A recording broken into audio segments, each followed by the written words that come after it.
PUA Presenoker is a detection of Microsoft Defender that you can see popping up in the system.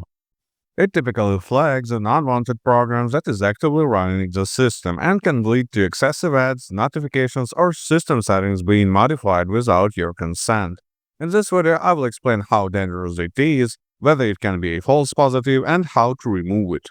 In normal circumstances, PUA Win32 Presenoker detection flags an unwanted applications, ones that could have appeared without user consent.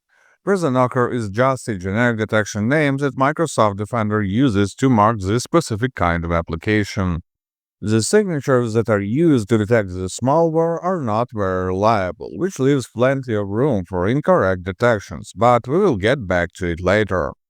When the program is truly dangerous, the symptoms are pretty easy to notice even for a basic user. You can start seeing advertisements on every page you visit. Some of the search queries may be redirected to a different search engine.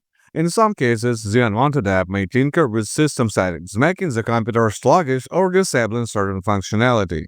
In any case, it is not a thing that you will happily keep in your system.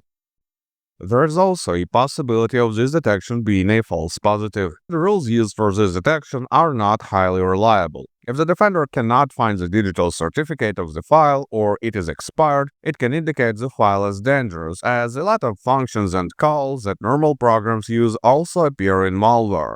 The certificate in this case is the only way to distinguish between good and bad. But how to understand whether the PUA Win32 Presenoker is a real detection?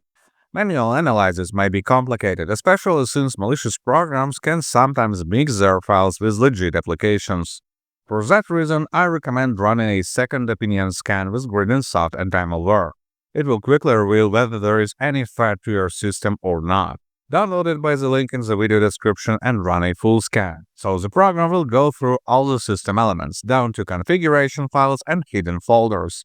The scan will take around 15 minutes. After the scan, click the Clean Now button to remove the detected malware. If no detections appear during the scan, then you have likely seen a false positive detection. But when there are malicious programs, I would recommend you to reset all the passwords that you have in the system. This way, cybercriminals will not be able to use the leaked credentials. In any case, good luck and stay safe online.